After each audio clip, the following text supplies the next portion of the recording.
तीन भुवन में सार वीतराग विज्ञानता, शिव स्वरूप शिवकार, नमो योग संहारी के। यहाँ तीन लोक के संदर्भ में थोड़ी बहुत चर्चा अपने को करनी है। मुझे मालूम है बहुत सारे लोग ऐसे होंगे जो तीन लोक की चर्चा के बारे में बहुत कुछ जानते होंगे, है ना? ऐसा ही है ना? नहीं है? हाँ या ना, कुछ तो बोलो। हाँ, जानते हैं? नहीं जानते, थोड़ा मुझसे सुना था, वो तो गया, सब साफ हो गया। मुझे याद नहीं है कुछ भी। आपको क्या याद होगा? 10 साल पुरानी बात हो गई।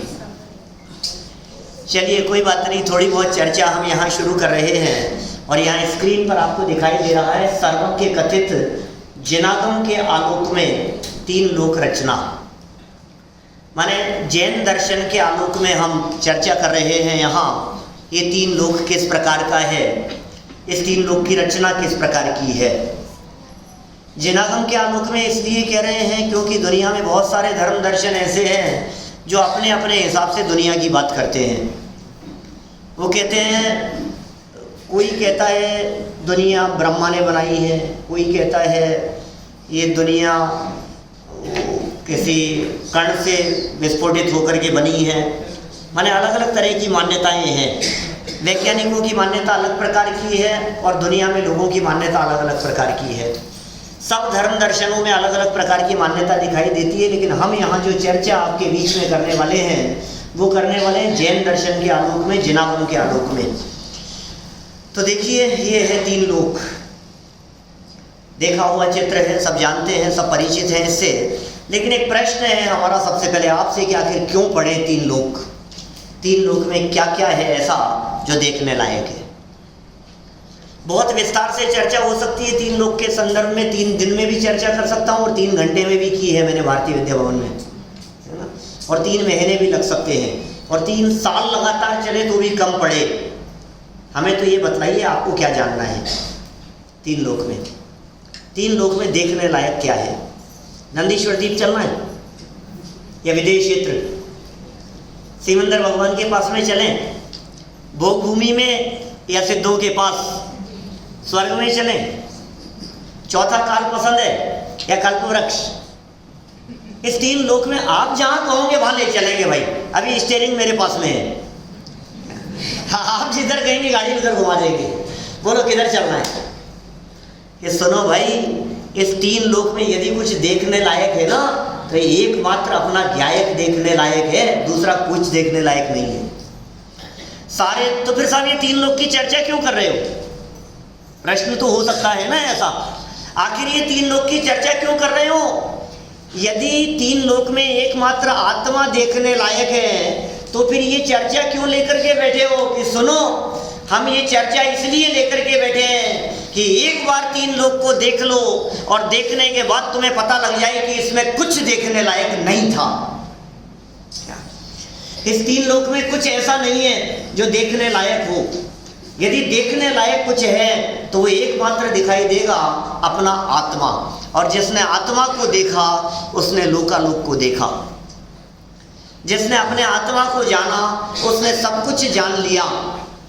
देखो कहाँ कहाँ कितना रस रहता है हमारे को घूमने का। हमें लगता है यहाँ चले जाओ, वहाँ चले जाओ, सुख प्राप्त करने के लिए घूमता रहता है नैवेद्य भाई, तलाशता रहता है यहाँ चलते हैं। अरे कहाँ का प्रोग्राम बना रहे हो? थोड़ा सा 4-6 महीने निकलते नहीं है कि लगता है कि कुछ तो अभी तो थोड़ा तो एक आध प्रोग्राम तो बाहर का होना चाहिए। अभी यहाँ लोकल में बहुत हो गया, थोड़ा बाहर रखो, ऐसा लगता है ना हमारे को। तो आचार्य देव ये कह रहे हैं, भाई तूने जगत में ऐसा कुछ नहीं है जो तूने आज तक नहीं देखा हो। तो ये लोक जो है, ये लोक एक बार देख लो, हम आपको स्वर्ग में भी ले चलेंगे।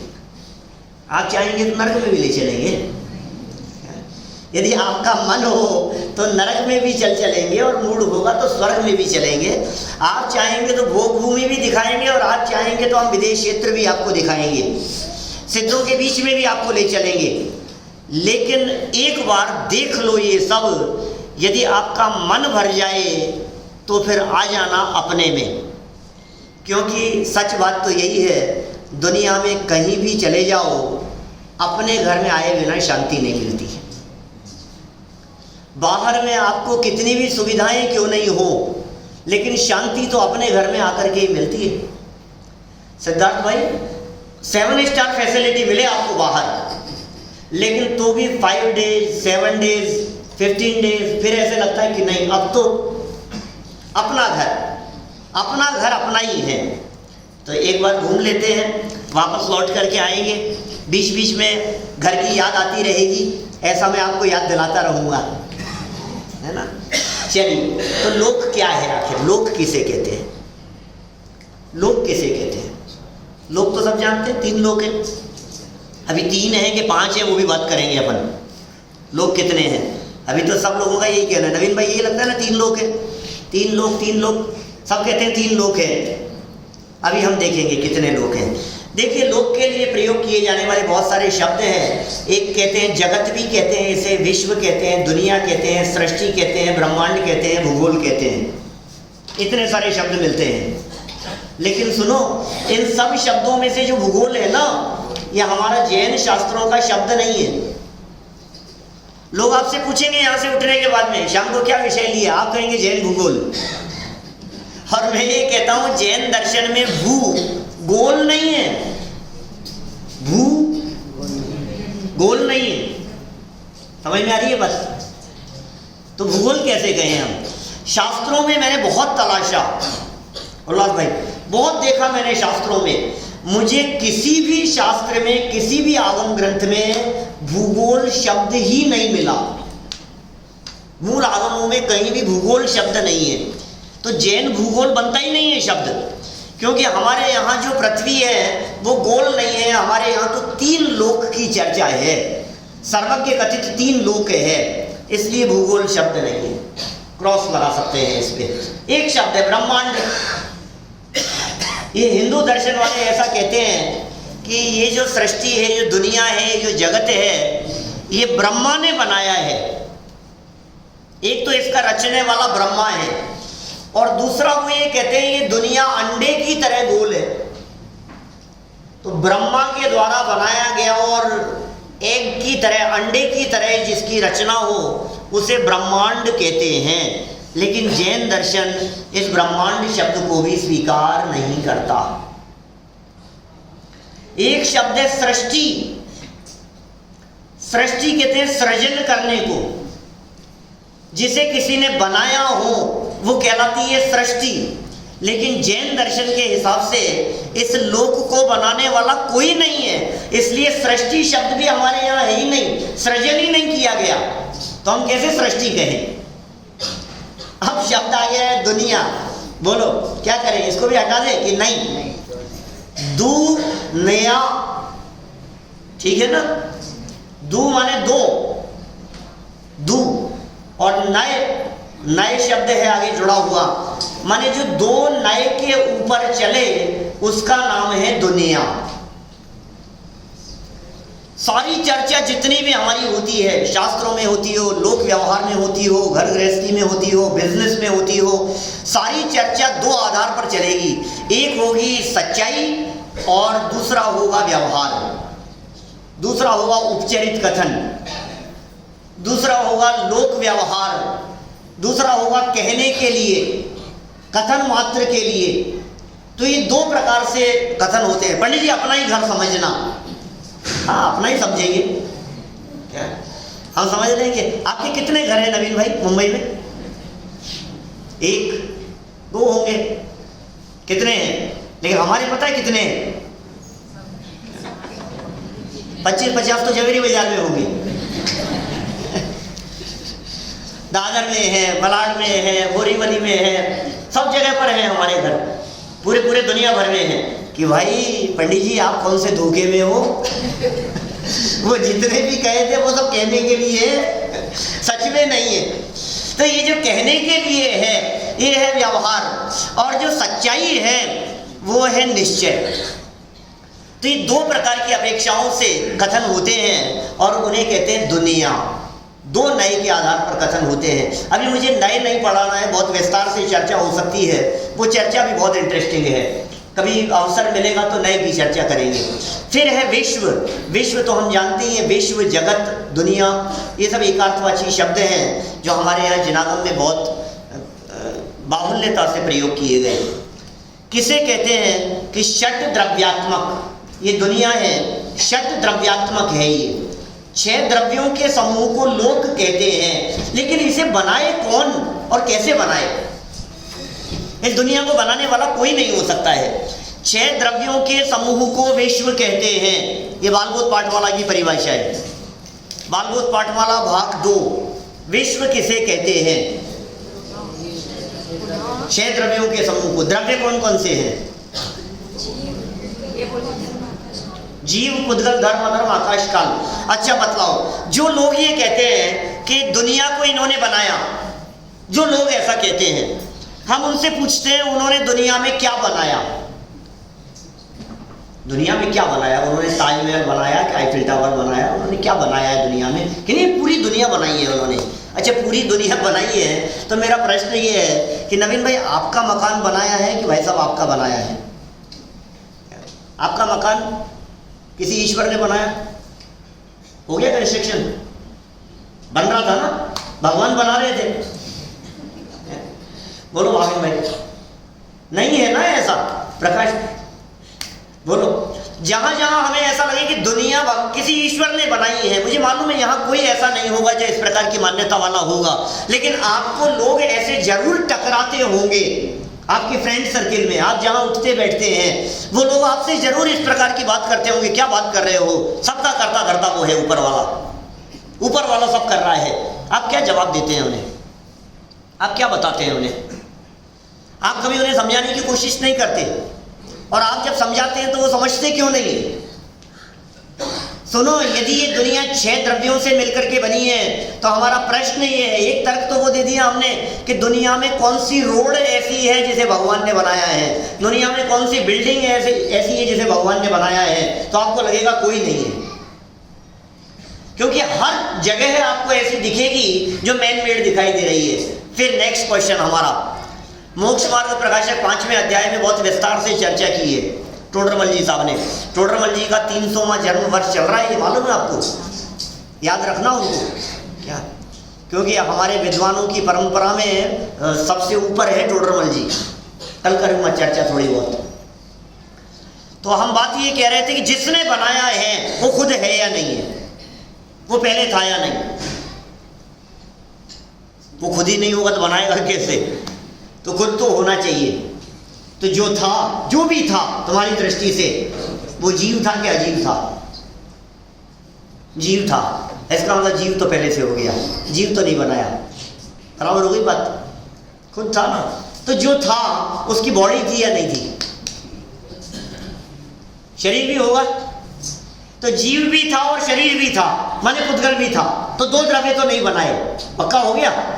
अच्छा, जब उसने दुनिया बनाई होगी तो दुनिया बनने के पहले वो किसी एक जगह पर टंगा रहता था कि चलता फिरता भी था? चलता था तो चलता ही रहता था कि कहीं रुकता भी था? वो जहां रहता था उसे आकाश कहते हैं। चलने में सहयोगी, रुकने में सहयोगी धर्म और अधर्म द्रव्य हैं, और परिवर्तन में सहयोगी काल नाम का द्रव्य है। जब 6 द्रव्य पहले से थे तो उन्होंने क्या बनाया? ये दुनिया अनादिकाल से है और अनंत काल तक रहने वाली है। ये लोग हैं कितने भाई साहब, ये प्रश्न है हमारा। अरे कैसी बात कर रहे हो, बच्चों जैसी बात कर रहे हो, बचपन से पढ़ते आ रहे हैं 3 लोग हैं, इसमें क्या है? कि नहीं, 3 लोग नहीं है, क्या बात कर रहे हो? मतलब भाई मैंने ये PhD की, और PhD के लिए मेरा रजिस्ट्रेशन हुआ, उससे पहले आया था यहाँ, उसके बाद की घटना है सब कुछ। तो जब रजिस्ट्रेशन की प्रक्रिया चल रही थी तो सामने एक टीम बैठी हुई थी, उन्होंने प्रश्न किया मेरे से, मेरा टॉपिक मैं सेलेक्ट करके पूरा बना करके ले गया था, 3 लोग विषय था। तो सामने जो प्रोफेसर वगैरह बैठे हुए थे उन्होंने एक प्रश्न किया, जैन नहीं थे वो लोग, कि आपको कैसे पता कि लोग 3 हैं? 3 लोग है इसी फिक्र नहीं। बोले आपको पहले से ही पता है कि लोग 3 हैं, तो फिर रिसर्च क्या करोगे? और आपने यदि उसकी शोध की और 3 की जगह 13 निकले तो क्या करोगे? मैंने कहा नहीं मालूम है मुझे। तो बोले तो रिसर्च करने में पता लगेगा। और आपको जान के आश्चर्य होगा, जब हमने शास्त्रों को तलाशा तो हमें लोक का प्रकार मिला 1। लोक एक ही है। दूसरे प्रकार से शास्त्रों में चर्चा मिली 2 प्रकार के लोक, 2 हैं, एक ऊर्ध्व लोक है और एक अधो लोक है। और तीसरे प्रकार से चर्चा मिली, लोक 3 भी कहे गए हैं, और 3 कहे गए हैं 3 प्रकार से। देखो, ऊर्ध्व मध्य अधो तो सब जानते हैं, 3 लोक, ऊर्ध्व लोक, मध्य लोक, अधो लोक। एक शास्त्र में चर्चा मिली उत्पाद व्यय द्रव्य, ये लोक है, एक उत्पाद है, एक व्यय है और एक द्रव्य है। एक चर्चा मिली ज्ञान लोक, शब्द लोक, अर्थ लोक। देवा ध्यान है, ज्ञानात्मक नय, अर्थात्मक नय, शब्दात्मक नय, ये भी 3 लोक है। दुनिया 3 प्रकार की है, दुनिया 3 है, ये 3 दुनिया है। एक वो दुनिया जो दुनिया है जिसे लोक कहा गया है, वो है अर्थ, अर्थात्मक है। और दूसरी वो है जो शब्द लिख दिया जाए और पूछा कि ये शब्द क्या है, वो भी लोक है। एक वो है जो हमारे ज्ञान में बन गई। दुनिया की हर वस्तु इन 3 रूपों में पाई जाती है। सुनी होगी आपने चर्चाएं, विशेषकर इस प्रकार की चर्चाएं होती है सत्य धर्म के दिन, 10 लक्षण धर्मों में, सुनिए। दुनिया 3 प्रकार की है, हर चीज 3 प्रकार की है। तुम्हारा नाम क्या है? सम्यक। सम्यक 3 प्रकार की। क्या बात कर रहे हो? सम्यक 3 प्रकार के कैसे हो गए? कि हाँ 3 प्रकार के हैं सम्यक। और तुम्हारा नाम क्या है? तुम्हारा नाम भी सम्यक। लो, अब आप कहोगे 2 प्रकार तो यही मिल गए। ऐसा नहीं। ये जो सम्यक है ना, ये एक तो ये सम्यक, बराबर, और एक अब इधर देख करके भी मैं सम्यक बोल रहा हूं तो मुझे ये ज्ञान में बन रहा है। ये दूसरा ज्ञान में बनने वाला सम्यक 2, और तीसरा यहां लिखा शब्द सम्यक, उसको पढ़ाइए क्या है? सम्यक। ये तीसरे प्रकार का सम्यक है। माने एक है शब्दात्मक, एक है ज्ञानात्मक और एक है अर्थात्मक। हमारे नए चक्र में उदाहरण दिया इसके लिए गाय का। गाय 3 प्रकार की, शेर 3 प्रकार के, लायन 3 प्रकार के। बोले कौन कौन से? बोले एक शब्दात्मक, एक ज्ञानात्मक, एक अर्थात्मक। हमने कहा गाय, तो गाय कहते ही आपके ज्ञान में गाय का चित्र बनता है, समय बनता है। आगे गाय यहां मंदिर में आ गई ना, कितनी सारी, सबके ज्ञान में गाय बन गई, तो कितनी सारी गाय आ गई है यहां पर। ये ज्ञानात्मक है। और जो शब्द लिखा हुआ हो वो शब्दात्मक है। और जो असली में जो रोड पर घूमती हुई दिखाई देती है, जो दूध देने वाली गाय है, वो अर्थात्मक गाय है। कभी कभी मैं तीनों को समझाने के लिए ऐसे पूछ लेता हूं कि बोलो नीले पेन से लाल लिखा जा सकता है या नहीं?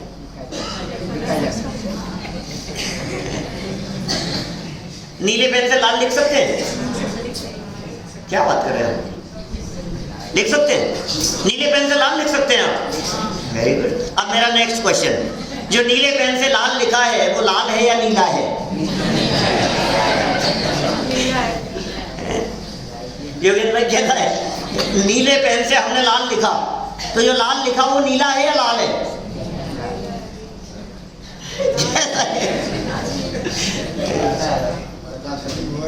कैसा है भाई साहब? अर्थात्मक नीला। अर्थ इंक जो उसमें यूज ली गई है वो नीला है, लेकिन शब्द की दृष्टि से देखो तो वो लाल है। माने शब्द अलग है और उसमें इंक जो प्रयोग की गई है वो अलग है। इसी तरह से हम ये कह रहे हैं कि दुनिया भी 3 प्रकार की है, एक ज्ञानात्मक है, एक शब्दात्मक है, एक अर्थात्मक है। ये 3 प्रकार के लोक भी शास्त्रों में मिले। इतना ही नहीं, शास्त्रों में 4 प्रकार के लोक की चर्चा भी मिली। एक है द्रव्य लोक, एक है क्षेत्र लोक, एक है काल लोक, एक है भाव लोक। द्रव्य लोक, क्षेत्र लोक, जिसे हम लोक कहते हैं ना, जो एरिया दिखाई देता है हमारे को, वो सब क्षेत्र लोक है, उसे क्षेत्र लोक कहते हैं। जब भूत भावी की दृष्टि से देखते हैं तो उसे काल लोक कहते हैं, और भावात्मक दृष्टि से देखते हैं तो भाव लोक है, वस्तु स्वरूप की दृष्टि से। इसी तरह से शास्त्रों में 5 लोक भी मिलते हैं पंच परावर्तन की दृष्टि से। धवला में तो ऐसा प्रयोग किया, ऊर्ध्व मध्य अधो, एक मनुष्य लोक, एक ज्योतिष लोक, ऐसे 5 लोक बतलाए। और षट द्रव्यात्मक लोक कहकर के 6 लोक की चर्चा भी की। शास्त्रों में तो और 7, 8, 9, 11 ऐसे कई तरह से लोकों की चर्चा की है, 14 लोकों तक की चर्चा की है। हमने यहाँ 6 की चर्चा की है। आगे बढ़ते हैं हम। आखिर इस लोक का आधार क्या है? 3 बात वाले, बराबर। ये लोक इन 3 बात वाले के आधार से टिका हुआ है। एक का नाम धनोदधि बात वाले, मूंग के कलर का है। मूंग जानते हैं आप, गुजराती में मग कहते हैं, मग। एक है घन बात वाले, ये गौमूत्र के कलर का है। फिर एक है तनु बात वाले, ये विविध प्रकार के वर्णों वाला है, बिल्कुल लास्ट है। घनोदधि बात वाले इनर साइड है, घन बात वाले उसके बाहर है, और तनु बात वाले उसके भी बाहर है। तो इस तरह से ये पूरा का पूरा लोक इन वात वलयों से घिरा हुआ है। ये वात वाले लोक में है। कल यदि आप लोग कॉपी पेन साथ में रखेंगे तो थोड़ा सा आप लोगों को सुविधा रहेगी। वैसे मैं दिखाऊंगा कम, लिखाऊंगा कम और बताऊंगा ज़्यादा, है ना। चलो तो आगे चले। इतना तो सब जानते हैं, जो जानते हैं फटाफट चलते जाएंगे अपन, ज़्यादा रुकेंगे नहीं। जहाँ विशेष बात बतलानी है वहीं चर्चा करूँगा। चलो लोक की बात करो। ये ऐसी है लोक की रचना। पीछे दिखाई देता है 3 डायमेंशन। जब हम इसको देखते हैं तो ये बैक साइड में भी इसी तरह से दिखाई देगा। सेंटर का एरिया जितना है वो सब लोक है, और बाहर जितना भी एरिया दिखाई देता है वो सब अलोक है। जानते हैं लोक और अलोक में क्या विभाजन है? जहाँ 5 द्रव्य रहते हैं आकाश के अतिरिक्त वो लोक है, और जहाँ सिर्फ आकाश है वो अलोक है, बराबर। इसमें भी इस लोक की इस रचना में ये जो ऊपर का एरिया है ये कहलाता है ऊर्ध्व लोक, और नीचे वाला एरिया कहलाता है अधोलोक, और सेंटर का एरिया है मध्य लोक। ठीक है। पूरा जो लोक है ये 343 घन राजू का है। राजू जानते हैं? राजू नहीं जानते? कहाँ पे, कितना बड़ा हो पता नहीं। राजू जानते हैं? आर्य जानते हैं? राजू नहीं जानते? राजू भाई साहब, भाई साहब माप है। राजू है ना, एक माप है। ठीक है ना। कोई किसी तरह की इधर उधर की कल्पना नहीं करें। जो घर में दूध देने आता है, अखबार डालने आता है, झाड़ू पोछा करने आता है, हैं राजू हमारे काम करने, वो नहीं है कोई भी। और हमारे वो चैतन्य धाम के ट्रस्टी भी नहीं है राजू भाई, उनकी भी बात नहीं है। तो ये जो राजू है, ये राजू कितना बड़ा होता है, राजू नाप कितनी बड़ी है, क्योंकि ये पूरा लोक है ये 14 राजू का कहा गया है। 14 राजू तंग नव लोक पुरुष संठान, और तामे जीव अनादिते भरमत है बिन ज्ञान। तो 14 राजू का उतंग लोक है ये, 14 राजू वाला, बराबर। नाम याद रखना थोड़ी सी, बेटा पूछूंगा मैं, ठीक है ना, समय ध्यान रखना। ये लेफ्ट से लेकर के राइट तक कितना है ये सिद्धार्थ भाई? 7 राजू, बराबर। बैक कितना है? बैक भी 7 है। पूरा लोक बैक साइड में 7 राजू है। बोला भाई पूछने वाला हूं मैं। और हाइट है इसकी 14 राजू, बराबर। इतना तो ये तो बहुत सिंपल है। अभी ये जो 7 राजू है, ये 7 राजू ऊपर जाते हुए यहाँ घटते हुए 1 राजू रह गया, और ऊपर चला है यहाँ, तो इस जगह पर 5 राजू है। ये 5 है, और बैक कितना है यहाँ से? आर्य 7 है पीछे, और ये ऊपर जाएंगे यहाँ से, तो इस जगह पर है 1 राजू। माने ईस्ट वेस्ट 1 राजू है, और नॉर्थ साउथ यदि हम देखेंगे तो 7 राजू है। इतना याद हो गया मोटा मोटा। अभी जब इसका एरिया निकालते हैं अपन, जिसे हम क्षेत्रफल कहते हैं, घनफल कहते हैं, तो ऊर्ध्व लोक का घनफल है 147 राजू, 147 घन राजू। ये कैसे होगा? और नीचे वाला जो है एरिया इसका है 196 घन राइल। बहुत सिंपल सी कैलकुलेशन है, ज़्यादा नहीं है, ज़्यादा मैथमेटिक्स में आप लोगों को नहीं उलझाऊंगा। देखिए, आप लोगों को कोई भी बात नहीं समझ में आए तो बीच में पूछना, क्योंकि मुझे बहुत सारी चीज़ें दिखानी हैं इस दुनिया में आपको। मुझे मालूम है आप लोगों में से बहुत सारे लोग ऐसे होंगे जिन्होंने दुनिया देखी होगी। नवाजुल कहा हर साल एक टूर तो लगता है ना भाई साहब, योगेंद्र जी भाई साहब, एक टूर तो लगता है, फॉरेन टूर साल में एक बार तो, हाँ एक बार तो हो जाता है। कभी लंदन चले जाते हैं, कभी पेरिस चले जाते हैं, कभी कहीं चले जाते हैं, एक आध टूर तो बाहर का हो जाता है। पूरी दुनिया देखी है कि आपने देखी है अलग, हम जो दिखाएंगे वो है अलग। एक बार जैन दर्शन के हिसाब से दुनिया देखते हैं, ये दुनिया कैसी है। चलो देखें इसमें क्या क्या हुआ। एक बार नीचे का एरिया को अपन काट देवें, अलग कर लें, और ऊपर का एरिया अलग कर लें। तो फटाफट कैलकुलेट करना है आपको, ये इसका घनफल निकालना है नीचे वाले का। कैसे निकलेगा? लंबाई चौड़ाई ऊंचाई मल्टीप्लाई करना है, बराबर। ये कितना है? बैक 7, सब जगह पर 7 है, नो प्रॉब्लम। हाइट कितनी है? नहीं, ये नीचे की हाफ पार्ट 7, हाफ पार्ट 7 है ना नीचे। तो 7 तो हो गया नॉर्थ साउथ 7 हो गया सब जगह। हाइट हो गई 7, बराबर। अब ईस्ट वेस्ट कितना है? 7 है, लेकिन ये तो कम होता जा रहा है। तो कितना रखें फिर अपन? क्या करें इसका? क्या करें वैसे? देखो 7 यहाँ है, 1 यहाँ है, बराबर। तो 7 + 1 डिवाइड बाई 2 4 हो गया, बराबर। तो इसका एवरेज लेना है कुल मिलाकर के। इसका एवरेज ले लिया हमने तो 4 आ गया। तो 4 × 7 × 7 196 हो गया, 196। ठीक है, कौन सी क्लास में? 7th में।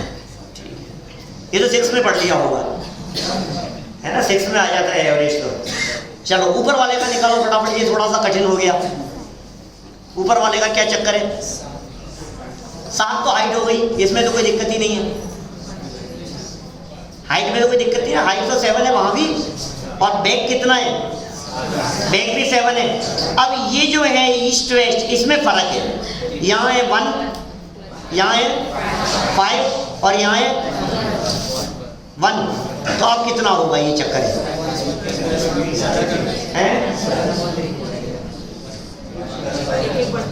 1 + 5 + 1। क्या करना है? क्या? ये भी हो सकता है। ये तो इन्होंने माइनस कर दिया उसको। इन्होंने ऐसा माइनस कर दिया। ये 3 लोग का घनफल है 343 करना जो। अब ये 343 में से 196 माइनस कर दो तो ये बच गया। ये तो बात घनफल बदला दिया। चलो कोई बात नहीं। देखो 5 तो ये 2 नाप है हमारे पास में, एक है 5 और एक है 1।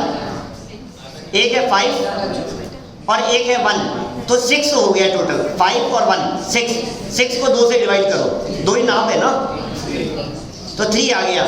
3 और 7 × 7 49 × 3 147। तो 147 है ऊर्ध्व लोक का घनफल, अधोलोक का है 196 और पूरे लोक का है 343। आपका प्रश्न ये होगा कि मध्य लोक कहां चला गया? तो एक राजू जोड़ लें इसमें, फिर क्या करें? तो 1 आएगा तो 1 तो प्लस कर लो इसमें। ये जो है ना ऊपर वाला ऊर्ध्व लोक, इसमें वो इंक्लूड हो गया। मध्य लोक का जितना भी एरिया है इसे ऊर्ध्व लोक में इंक्लूड कर लिया गया, इसलिए वो अलग से काउंट नहीं किया गया है उसको, वो इसी में शामिल है। ये जो बीच में दिखाई दे रही है ये है त्रस नाड़ी। त्रस नाड़ी, त्रस जीव रहते हैं इसमें, इस त्रस नाड़ी में। इसके बाहर त्रस जीव नहीं रहते हैं भैया कहीं भी। 3 लोक में सिर्फ त्रस नाड़ी में ही त्रस जीव रहते हैं। दिखाई दे रही है क्या आपको? ये इस तरह की दिखती है। देखो ये मैं बोरीवली था कुछ साल पहले, तो वहाँ बोरीवली में आपके त्रिमूर्ति जो मंदिर है ना, वहाँ ऐसा एक कांच का रखा हुआ था, वहाँ का खींचा हुआ फोटो है ये। आप कभी जाएं तो देखें, वहाँ पूरा कांच का बना हुआ है और बीच में एक जो है ट्रांसपेरेंट बना करके और बीच में उन्होंने त्रस नाड़ी बनाई हुई है, जहाँ त्रस जीवों के रहने का स्थान है। ये है लोक के मध्य में त्रस नाड़ी। त्रस नाड़ी की ऊंचाई कितनी है, त्रस नाड़ी की हाइट कितनी है? तो कुछ कम 13 राजू, 13 राजू से कुछ कम। साहब क्या बात कर रहे हो, 13 राजू से कम? लोक तो है 14 राजू का और त्रस नाली है 13 राजू की। ये क्या चक्कर है? नीचे का कुछ एरिया है, कितना कम है? तो कहा 3,21,62,241 धनुष कम। 3,21,62,241 धनुष कम एक राजू में से, इतना कम है 13 में से भी। एक राजू तो पूरा पूरा है नीचे, जिसमें निगोदिया जीव रहते हैं।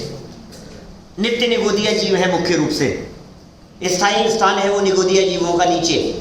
और ऊपर सर्वार्थ सिद्धि के ऊपर त्रस जीव नहीं है, और नीचे 7वें नरक का भी कुछ हिस्सा है जहां नहीं है। तो इतना धनुष कम करने के लिए शास्त्रों में कहा गया, मैं ज़्यादा डिटेल वहां नहीं करना चाहता हूं, अपन आगे बढ़ते हैं थोड़ा और। देखिए ये लोक की रचना दिख रही है, ये चित्र देखा होगा आपने, देखा है ये चित्र पहले देखा है? इसमें बीच में जो स्काई ब्लू कलर में दिखाई दे रहा है, ये क्या है? ये त्रस नाड़ी है, बराबर। इस त्रस नाड़ी में ही त्रस जीव रहते हैं। त्रस कौन होते हैं? त्रस कौन होते हैं? कोई नए लोग तो नहीं है यहाँ, सभी लोग स्वाध्यायी लोग हैं ना? कोई ऐसे जिनको त्रस का पता नहीं हो? भैया येलो टी शर्ट में, आपको मालूम है त्रस जीव कौन होते हैं? पक्का? और कोई तुम्हें पता है बेटा, मालूम है कौन होते हैं? 2 इंद्री से 5 इंद्री तक मुझे सबको पता है ना? कोई ऐसे तो नहीं है जिनके लिए मुझे थोड़ा लेवल डाउन तो नहीं करना है ना कुछ भी। चलो, तो त्रस जीव हो गए कौन से? 2 से 5 इंद्री तक। तो त्रस और स्थावर लोक का बंटवारा हो गया इस त्रस नाड़ी से। कैसे बंटवारा हो गया? कि जितने एरिया में ये त्रस नाड़ी है वो कहलाता है त्रस लोक, त्रस लोक। और बाहर का जितना भी एरिया है वो कहलाता है स्थावर लोक। ये लोक 2 भागों में बट गया, त्रस लोक और स्थावर लोक। बोलो, ऐसे भी 2 लोक किए जा सकते थे। लोक के जो 2 बंटवारे किए थे ना अपन ने, उसमें ऊर्ध्व लोक और अधोलोक के साथ में एक त्रस लोक और एक स्थावर लोक, ऐसा भी बंटवारा हो सकता है। चलिए, ये जितना त्रस लोक दिखाई दे रहा है, स्वर्ग नरक आदि सभी रचनाएं सिर्फ इस त्रस नाड़ी में है। त्रस नाड़ी के बाहर कुछ भी नहीं है। त्रस नाड़ी के बाहर नदी नहीं है, सरोवर नहीं है, तालाब नहीं है, तिर्यंच गति के जीव ऐसे घूमने फिरने वाले हाथी घोड़ा कुत्ता बिल्ली वगैरह नहीं है, मनुष्य गति के जीव नहीं है, नारकी नहीं है, तिर्यंच नहीं है। त्रस नाड़ी के बाहर स्वर्ग नरक कुछ भी नहीं है बाहर। सारी रचनाएं इस त्रस नाड़ी में है। इसलिए जितनी भी चर्चा होगी सिर्फ और सिर्फ इस त्रस नाड़ी के संदर्भ में होगी, इसके बाहर की कोई चर्चा नहीं होगी। इस त्रस नाड़ी में भी देखो, हम दिखाएं आपको अलग चित्र तो ऐसा दिखाई देता है, देख रहे हैं? कुछ बाहर कुछ नहीं है और सिर्फ त्रस नाड़ी के अंदर ऊपर देव दिख रहे हैं, यहाँ मनुष्य त्रियंच पशु पक्षी दिख रहे हैं, यहाँ नारकी दिखाई दे रहे हैं। एक प्रश्न छोटा सा, क्या त्रस नाड़ी के बाहर भी त्रस जीव होते हैं? होते हैं? कुछ कह रहे हैं होते हैं, कुछ कह रहे हैं होते हैं, लेकिन वो लाल भाई से पूछना है मुझे, होते हैं क्या नहीं? होते हैं, होते हैं। सिद्धार्थ भाई, मालूम है आपको त्रस नाड़ी के बाहर भी त्रस जीव होते हैं या नहीं? प्रश्न है ये। तो यहाँ जवाब है कि हाँ, हो सकते हैं। तो फिर लोक का बंटवारा कैसे होगा? आपने तो 2 भागों में बांट दिया। एक कह दिया स्थावर लोक, स्थावर माने एकेत्री, पृथ्वी जल अग्नि वायु वनस्पति, प्रति व्यप तेजो वायु वनस्पति है स्थावरः, ऐसा सूत्र है तत्वार सूत्र का। अभी पढ़ रहे थे आप लोग तत्वार सूत्र।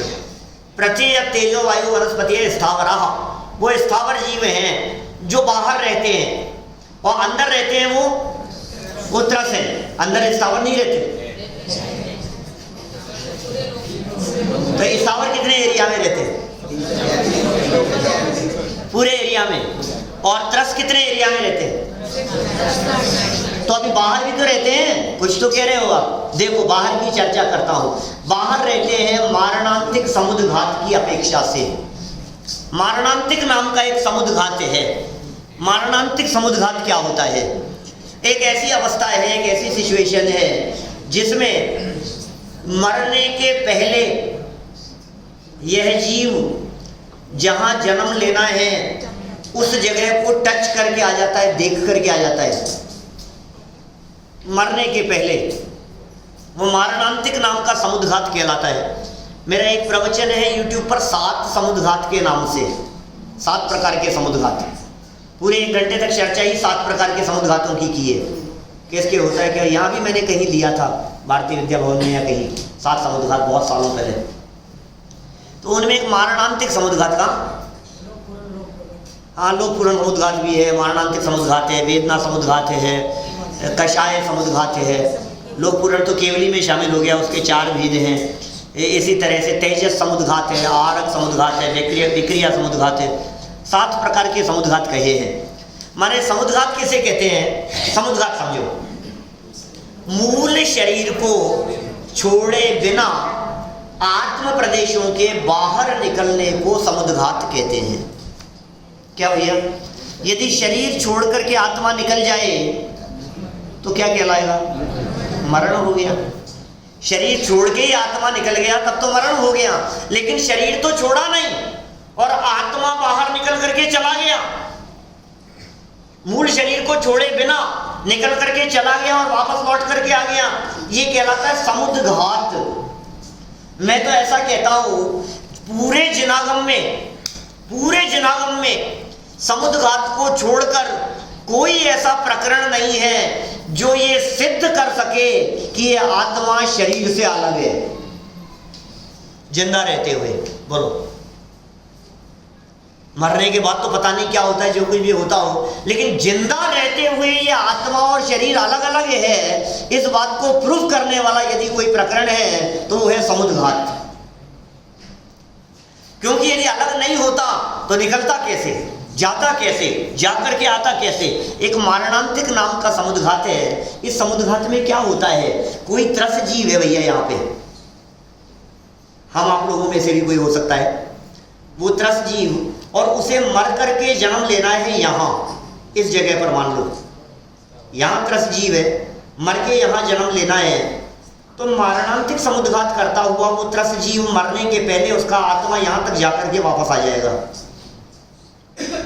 तो था तो वो त्रस, और टच किया उसने स्थावर लोक में, तो त्रस सहित भले ही अंतर्मूर्त के लिए हुआ, भले ही सेकंड के असंख्यात में भाग मात्र के लिए हुआ, लेकिन वो त्रस जीव त्रस पने के साथ साथ निकलकर स्थावर लोक में चला गया और लौट करके आया। तो हमने कह दिया कि मारणांतिक समुद्घात की अपेक्षा कोई स्थावर जीव भी त्रस होते हुए भी स्थावर लोक में जा सकता है। पहली सिचुएशन, ठीक है। नंबर 2, इसके साथ में जुड़ा है केवली समुद्घात, ये दूसरी सिचुएशन। केवली समुद्घात होता है 4 प्रकार का। 4 प्रकार का केवली समुद्घात है। कैसा? एक है दंडाकार, एक है कपाट आकार, एक है प्रतर आकार और एक है लोक पूरण। माने केवली भगवान, अरहंत भगवान, उनके आयु कर्म पूरे होने की स्थिति बने और वेदनीय नाम और गोत्र, इन 3 कर्म का टाइम पीरियड ज्यादा हो और आयु खत्म होने वाली हो, तो ऐसी स्थिति में क्या होगा? यदि आयु पूरी हो जाएगी तो फिर नाम कर्म वाला शरीर कहाँ रहेगा? आयु भी पूरी हो जाएगी तो गोत्र कर्म का क्या होगा? वेदनीय कर्म का क्या होगा? तो आयु पूरी होते समय अंतिम अंतर्मूर्त में, अंतिम समय में 8 समय के लिए होता है वो, तो उसमें क्या होगा? आत्मा के प्रदेश बाहर निकलते हैं और बाकी कर्मों की स्थिति को बराबर कर देते हैं और आत्मा लौट करके वापस आ जाता है और कर्मों की स्थिति बराबर होती है, तो आयु कर्म पूरा होने के साथ साथ बाकी के कर्म भी नष्ट हो जाते हैं। ये केवली समुद्घात की 4 स्थितियां बनती है। उसमें अलग अलग तरह की कंडीशन है, किसी के 4 होते हैं, किसी के 3 होते हैं, किसी के और कम हो सकते हैं, तो अलग अलग तरह की स्थिति वहाँ बन सकती है। वो केवली समुद्घात है, माने केवली भगवान है, त्रस है वो, और उनका आत्मा पूरे लोक में फैल गया। तो त्रस होते हुए भी आत्मा पूरे लोक में फैला ना, तो ये लोक पूर्ण नाम का केवली समुद्घात है। इस अपेक्षा से स्थावर लोक में त्रस पने का सद्भाव हो गया। याद रखना कंडीशन, पूछूंगा मैं, वो शायद बीनू भाई ने घोषणा नहीं की होगी अभी, यहाँ उल्लास भाई करने वाले हैं, लास्ट डे एग्जाम होगा सबका, ठीक है ना? तो आप उस दृष्टि से तैयार रहें, सब याद रखें सब चीज, ठीक है? और फिर जो उसमें जिसका नंबर लगेगा उसको शाम को पुरस्कार दिया जाएगा, और जिसके नंबर कम आएंगे उसके घर जाकर के खबर लेंगे। ऐसा ही है ना? वो हमने पहले बात कर ली थी उल्लास भाई से, अभी नागपुर मिले थे हमारे से 4 दिन पहले, तो वहाँ बात हो गई थी हमारी। तो देखो फिर आगे क्या कहते हैं। एक तीसरी कंडीशन बनती है नैवेद्य भाई, उस कंडीशन का नाम है उपपाद। उपपाद की विवक्षा। बोले ये क्या चक्कर है, ये कौन सा चक्कर है? ये ऐसा चक्कर है, आज जो ध्यान रखना है एग्जाम में तेरा भी होगा चक्कर, क्या कॉपी और चेक मैं नहीं करूंगा, वो कॉपी चेक करेंगे दूसरे अंकल। देखना क्या कह रहे हैं, उपपाद क्या होता है ये, उपपाद की विवक्षा से। बोले कोई जीव है यहाँ, स्थावर जीव यहाँ है कोई भी जीव, एक इंद्रिय जीव है वो, और उस जीव को मर करके यहाँ त्रस पर्याय धारण करनी है, 2 इंद्रिय बनना है, 4 इंद्रिय बनना है, जो कुछ भी अवस्था धारण करनी है। यहाँ उसकी आयु पूरी हो गई, ध्यान देना, यहाँ आयु पूरी हो गई। जब आयु पूरी हो गई तो आयु पूरी होते ही नया कर्म शुरू हो जाता है, नई आयु शुरू हो जाती है। माने मरा था यहाँ, और यहाँ मरते ही रास्ते में ही उसके त्रस नाम कर्म शुरू हो गया। ठीक है प्रकाश भाई, यहाँ था जीव, ध्यान देना, समय समझ में आ रही है बेटा, आ रही है समझ में? यहाँ कोई जीव था, ये कौन सी जगह, कौन सा एरिया है? स्थावर लोक। यहाँ कोई जीव मरा और मर करके रास्ते में चलेगा, रास्ते में चल करके यहाँ तक आएगा, यहाँ भी उसे जन्म लेना है। तो रास्ते में उसके कौन सा कर्म है? त्रस नाम कर्म है कि स्थावर है? स्थावर तो मर गया है, यहाँ स्थावर तो पूरा हो गया था। स्थावर पूरा हो जाने के बाद रास्ते में उसके त्रस नाम कर्म शुरू हो गया। तो जितना समय, एक समय के लिए रहेगा वो त्रस नाम कर्म, एक समय कितना सूक्ष्म होता है, सेकंड के असंख्यात में भाग काल है, 1 सेकंड में असंख्यात समय होते हैं। इतने से टाइम के लिए भी वहां त्रस बना रहा, तो हमने कह दिया कि भाई बाहर भी होता है। विग्रह गति में ये जीव 4 समय तक रहता है मैक्सिमम, 4थे समय जन्म ले लेता है। विग्रह गति आप जानते हैं, विग्रह गति 4 प्रकार की गति कही है। विग्रह गति लो, देख लो यहाँ, विग्रह गति के 4 प्रकार सुने हैं आपने पहले कभी? सुने पहले कभी? विग्रह गति के 4 प्रकार याद है? किस किस को याद है? हाथ खड़ा करो। याद है तो हाथ खड़ा करो। एक और किसी को नहीं पता? विग्रह गति में गए हैं क्या अपन कभी? ये कौन सी गति है विग्रह गति? ये ऊर्ध्व लोक में क्या अधो लोक में? कहाँ है विग्रह गति? बीच में है, मध्य लोक में। एक जीवन पूरा हो जाने के बाद, निखिल भाई, एक लाइफ पूरी हो जाने के बाद दूसरी लाइफ शुरू होने के पहले रास्ते का जो काल है ट्रेवलिंग का, ये ट्रेवलिंग का काल कहलाता है विग्रह गति। और वो ट्रेवलिंग में कितना टाइम लगता है? भाविन भाई आप जाने वाले हैं ना, कब आएंगे वापस लौट के? 1 वीक में। अभी देखो आप, ये इतना जल्दी ट्रांसफर होता है। अपना ट्रांसफर हो जाए यदि यहाँ से कहीं दूसरी जगह, तो महीना 2 महीना लगता है शिफ्ट करने में, है ना? लेकिन जब जीवन पूरा हो जाता है और ट्रांसफर होता है तो लगते हैं 4 समय, मैक्सिमम 4 समय। और एक समय की गति होती है, उसे अलग कहते हैं। 2 समय की गति का अलग नाम है। 3 समय यदि पहुंचने में लगे तो अलग है। 4 समय यदि लगते हैं तो उसका नाम अलग है। और क्या है स्थिति, देखो 4 कंडीशन बनती है। ये देखो यहाँ कुछ दिख रहा है, क्या पता था, कुछ नहीं समझ में आ रहा है इसमें। तो ये क्या आपने गोले गोले बना दिए, क्या बना रखा है, कुछ नहीं समझ में आ रहा है। अब आएगा समझ में, समझाया कहाँ है, अभी घबरा क्यों रहे हो, अभी तो समझाया ही नहीं है। क्या है वैसा विग्रह गति। नंबर 1 विग्रह गति, एक समय की, उसे कहते हैं ऋजु गति। ऋजु गति एक समय होता है। इसमें दिख रही है आपको ऋजु गति कहीं, ये दिख रही है। कोई जीव यहाँ था, यहाँ ये मरण स्थान है, ये बोला, और यहाँ से गया सीधा जन्म लिया उसने यहाँ, तो यहाँ से यहाँ जन्म लेने में उसको एक ही समय लगेगा बस, ये ऋजु गति है। यहाँ मरा, जैसे समझ लो आप, इस जगह पर मरा, इस जगह पर ये डॉट है यहाँ, यहाँ मरा और इस जगह जन्म लेना है, तो एक समय में जाकर के उसने जन्म ले लिया। मैं मजाक नहीं कर रहा हूँ, ये फैक्ट है। ये हवा में भी तो जन्म लेते हैं ये। आपको क्या लग रहा है जन्म कोई जमीन पे होता होगा? ऐसा नहीं है। लोक में कोई एरिया ऐसा नहीं है हवा का जिस जगह पर जन्म नहीं होता हो, सब जगह पर जन्म होता है। तो यदि स्ट्रेट यदि उसका जन्म हो रहा है, चाहे वो ऊपर की तरफ हो, चाहे नीचे हो, चाहे लेफ्ट राइट हो, ईस्ट वेस्ट हो, कहीं भी हो, 10 दिशाओं में यदि सेम प्रदेशों की लाइन में जन्म हो रहा है तो उसे कहेंगे ऋजु गति। ऋजु गति से ये, क्योंकि आकाश के प्रदेशों की भी लाइन बनी हुई है, रूट बने हुए हैं। आकाश के प्रदेश होते हैं, एरिया है इस तरह का। एरोप्लेन यदि जाता है इधर से उधर तो उसके रूट बने हुए हैं, हमें नहीं मालूम। हम यदि स्काई की तरफ देखते हैं बाहर जाकर के तो हमें कोई रास्ते नहीं दिखाई देते, हमें कोई रोड नहीं दिखाई दे रहा है। लेकिन एरोप्लेन जो जा रहा है वो अपने रूट पे चल रहा है, सही जगह पर चल रहा है। आप यदि रोजाना कोई फ्लाइट यहाँ से उड़ती है और किसी जगह पर जाती है, रोज रात को 10 बजे देखते हैं तो 10 बजे वो वही जाती हुई दिखाई देगी आपको, उसी जगह से उड़ती हुई दिखाई देगी। वो उनके रूट बने हुए हैं। ऐसे ही पूरे आकाश में रूट बने हुए हैं, वो आकाश प्रदेशों के रूट से हैं। अब ये आकाश प्रदेशों की जो लाइन है, ये जीव जब मरने के बाद में ट्रेवलिंग करता है तो ये ट्रेवल करता है तो उन्हीं आकाश के प्रदेशों की लाइन पर चलता है, आड़ा टेढ़ा नहीं चलेगा, उस लाइन पर चल रहा है। अब यदि उसको स्ट्रेट लाइन में जन्म लेना है तो ऋजु गति कहलाएगा, और यदि उसको घूम करके जन्म लेना है दूसरी जगह पर तो वो दूसरी गति कहलाएगी। विग्रह गति का दूसरा भेद उसे कहा है पाणी मुक्ता। पाणी मुक्ता गति कहा गया है। उसमें 2 समय लगते हैं, दिख रही है कहीं आपको, यहां से मरा इस जगह से और जन्म लेना था इधर, तो ये ऐसा तिरछा नहीं आएगा।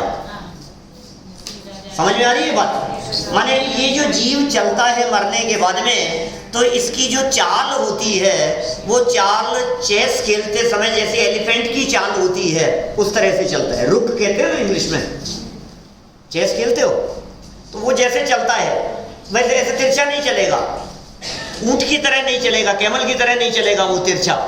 तो ये जीव को यहाँ से यहाँ जन्म लेना है तो पहले जाएगा इधर सीधा और फिर आएगा नीचे, तो 2 समय लग गए। इस 2 समय की विग्रह गति का नाम है पाणी मुक्ता नाम की गति। 2 समय लगते हैं। एक तीसरी गति कही है जिसे कहा है लांगलिका, ये 3 समय की है, याद रखना नाम। पहली ऋजु गति, दूसरी पाणी मुक्ता, तीसरी कही लांगलिका। ये लांगलिका कहाँ दिख रही है आपको? देखो यहाँ था ये जीव, इस जगह से मरा, जन्म लेना है इस जगह पर, समझ में आ रही है बात? तो सीधा गया, फिर इधर आया और बैक में चला गया, माने ऊपर गया, फिर राइट साइड में गया, फिर पीछे की तरफ चला गया। ये लांगलिका। 3 समय लगे इसको लांगलिका गति में। और चौथी गति कही है वो कही है गौमूत्रिका। इस गौमूत्रिका में लगते हैं 4 समय, बराबर। ये गौमूत्रिका कहाँ से कहाँ तक है भाई?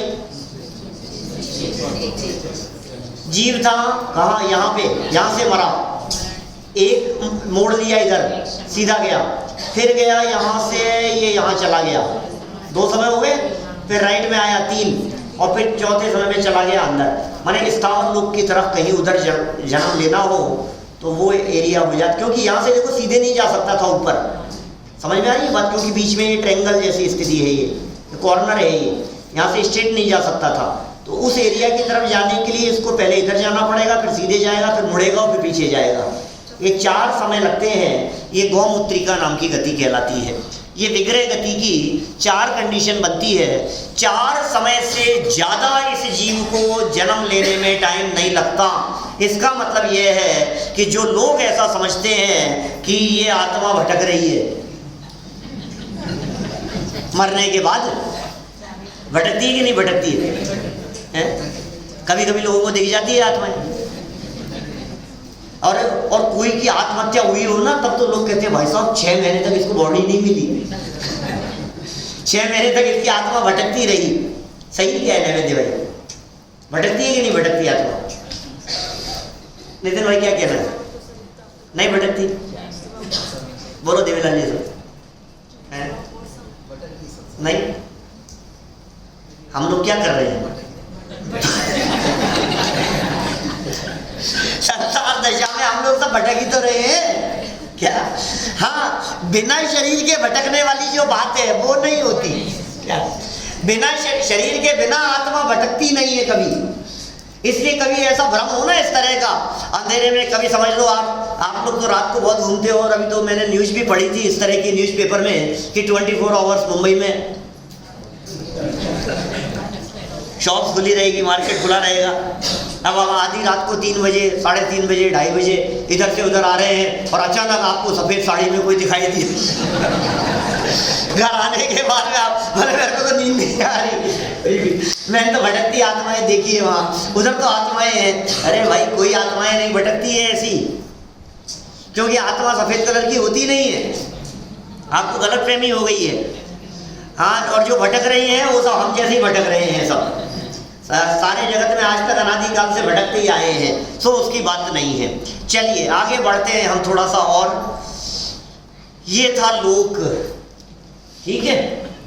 इस लोक में त्रस एवं स्थावर लोक का घनफल, बोलो त्रस लोक और स्थावर लोक, बोलो घनफल बताओ फटाफट कितना कितना है? पूरे लोक का कितना था भैया? 343। तुम्हारा नाम क्या है? शाइक। एक शाइक आपका बेटा है क्या? अच्छा, वेरी गुड। तो शाइक ये जो है कितना है लोक का घनफल? 343, ठीक है। अब इसमें त्रस नाड़ी का कितना हुआ? त्रस नाड़ी कितनी है? 1/1 की है, मालूम है आपको? ये पीछे जो बैक जो कहा था ना हमने 7 राजू, पीछे पूरा लोक 7 राजू बैक तक है। इसमें फ्रंट से 3 राजू पीछे जाओ और पीछे से 3 राजू आगे आओ, और 1 राजू लंबाई और 1 राजू चौड़ाई वाली और कुछ कम 13 राजू हाइट की ये त्रस नाड़ी है, बराबर। तो 1/1 और 13, तो 13 घन राजू की हो गई त्रस नाड़ी, बराबर। त्रस नाड़ी कितनी हो गई? पीछे वालों को समझ में आ रहा है क्या कुछ? पीछे बराबर है ना बात योगेश भाई? बराबर है। 13 घन राजू की हो गई त्रस नाड़ी। अच्छा, और स्थावर लोक का एरिया कितना है? स्थावर लोक का एरिया, स्थावर लोक का पूछ रहा हूं। स्थावर लोक अलग अलग बात है। स्थावर लोक कितना है? 330। अब मेरा प्रश्न है, स्थावर जीव कितने एरिया में रहते हैं? तो 343। 2 अलग अलग प्रश्न हैं, ध्यान रखना, परीक्षा में फेल हो जाएंगे, नंबर कट जाएगा। स्थावर लोक का एरिया कितना है?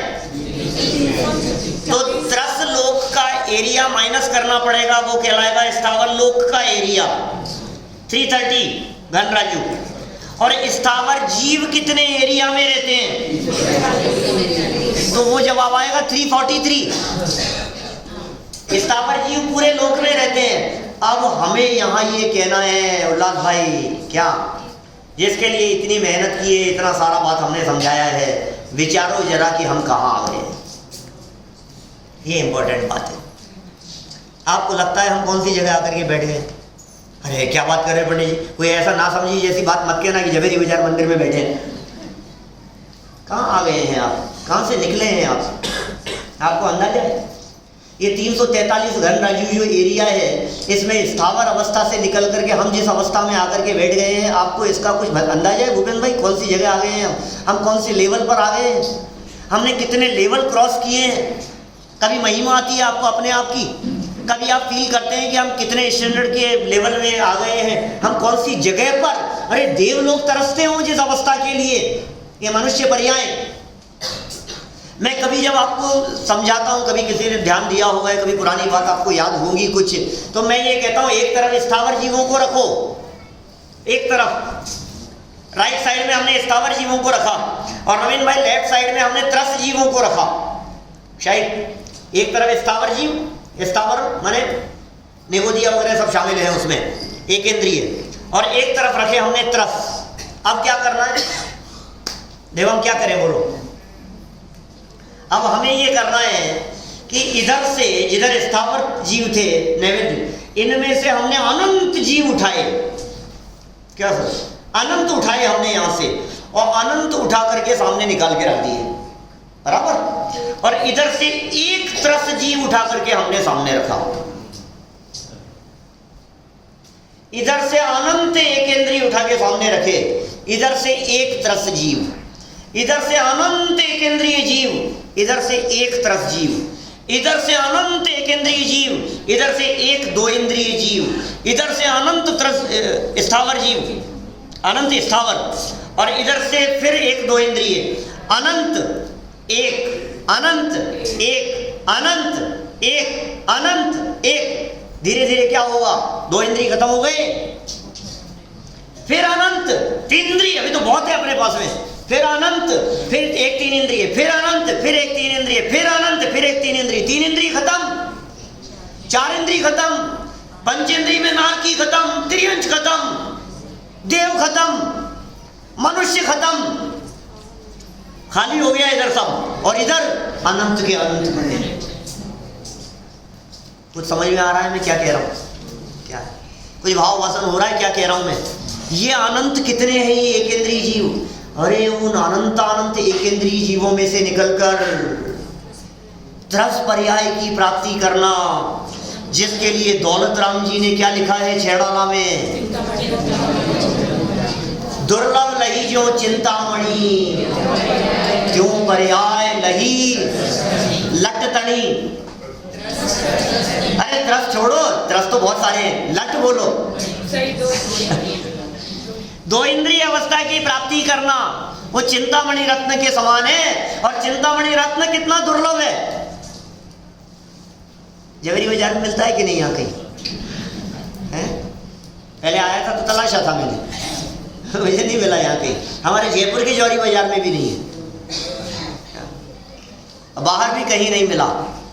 कितना दुर्लभ है दो इंद्रिय अवस्था की प्राप्ति। दो इंद्रिय नहीं, तीन इंद्रिय नहीं, चार इंद्रिय नहीं, पंचेंद्रिय नहीं, नारकी नहीं, देव नहीं, त्रियंच नहीं, मनुष्य पर्याय की प्राप्ति।